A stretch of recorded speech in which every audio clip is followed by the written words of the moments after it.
My husband John and I bought this Honda Hybrid last year, and we drove it Thursday to Fruitland, Idaho to see my father, John Hagenson.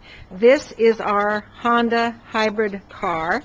We drove from Elko, Nevada to Fruitland, Idaho, which is a little over 200 miles, and we got 50 miles to the gallon. Really pleased with this car. It's easy to drive, it's comfortable, plenty of room in it, and it has a little bit of zip to it. And this is my father, John Hagenson, who in 1924 bought his first car with his brother Ed.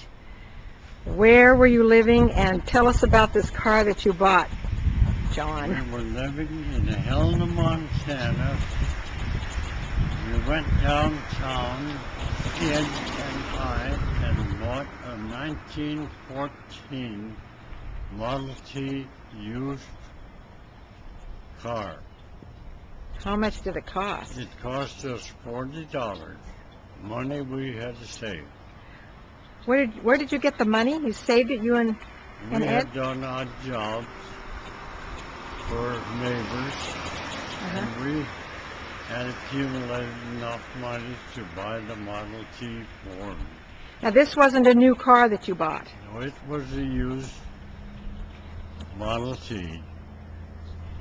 Okay, who decided to drive this car home? Well, Ed was a little reluctant to drive it, so I drove it home in low gear. Now the Model T has 3 pedals.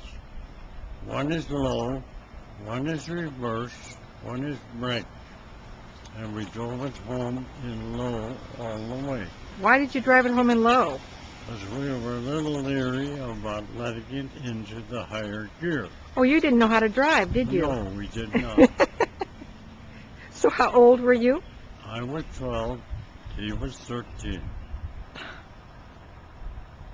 And when you bought the car, you bought it from, did they have dealers then? I guess Ford was the They only. had a car lot, yes. And he had a lot of cars on the lot? Quite a few. And you paid him. Many Fords. There were other kinds too? No. No, not too many. Yeah. There weren't, when you drove home, you didn't go buy a lot of other cars on the road. No, very few cars on the road. What happened when you got home? You showed it to your mother, Ella, my grandmother. Yes. And we took her for a ride and went around the block a few times and let it into high. That must have been a thrill to get it into high gear. It was. How much does it cost to put gas in this car? Gas was very cheap. I don't remember the exact price, but $1 was a lot of gas in a Model T.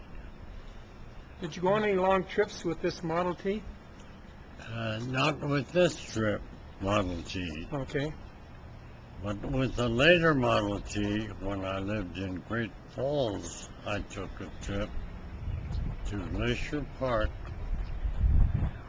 in the early 30s when the park highway to the sun had not been completed. We went from the Browning side, which is the east side of the park, up to going to the Sun Highway, but on arriving at the top we found it wasn't finished. Oh, It hadn't been completed. So we turned around and came back. you must have camped then in Glacier before. We camped in Glacier, and we also camped at Watertown Lake. We went there that same trip, a friend and I. Oh, a friend. That's when you were living in Great Falls. Yep, You've had a lot of cars, haven't you? I've had a lot, yes. Like how many? Can you remember how many? Or a guess? Well, I had an Essex Super 6, and my father had an Overland. Of course, most of the time he had driven Buicks or Studebakers Oh, in his work he was a traveling salesman, so he needed his for car. a big grocery company. Yeah. I remember you're telling me the story of when your family moved from Helena to Great Falls. Was that the same Ford that you and Ed bought? That was the Ford, yes. That's a good story. You better tell us that story, Dad. Well, we drove on the Swallowtail route, which was all ruddy mud roads. And on the trip, we had 11 flat tires, and it took 11 hours to make the trip. My father followed behind in his Oberlin. Okay, so that would have been my grandmother, and then my grandfather, and then your sister Tissy, Elizabeth. Yes. Yeah. How many years have you been driving? I've been driving a car for 85 years. And do you still drive a car? I still drive. Would I you just took my dogs to the grocery store. That's right. would you mind telling us what your age is now? Well, 97. 97. You know, I want to go back to when you drove from Helena to Great Falls. Tell us what you did when you had a flat tire. This road, of course, was horrible. So what was the procedure? Well, we jacked the Ford up and peel out the tube and patch it, put it back on the wheel, and pump up the tire. And put it back on the car, and then you'd be going again until you had your next Going flat. again, yes. Oh, my. Very interesting. Now, and I want to... There was something of a trick on the old tires. We could pull it out, find the leak, patch it, slip the tube back in again, and pump it up. But we did 11 of those on the trip. Oh, and your father was so patient. He was right behind you. He was behind us all the way. But the two of you took care of taking care of the tire. Dad didn't get out and do this. Oh, he helped. Yeah. He always did. Wow. Good job. Amazing.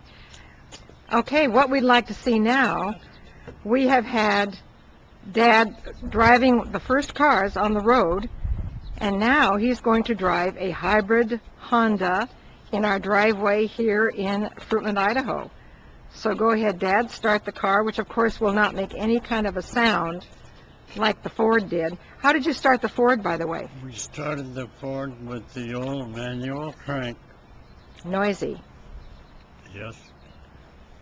Okay, this does not have a manual crank, so would you like to get in the Honda, and I'll let you drive down the driveway. I will just do that.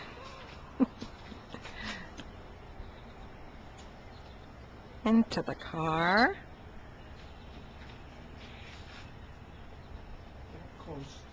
It's a beautiful day here, rather rainy. The temperature is perfect.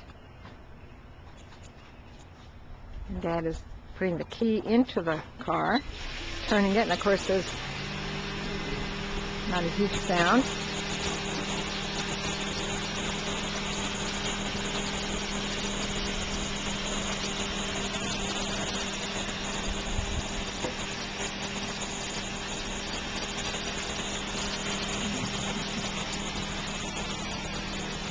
I won't hit my pickup.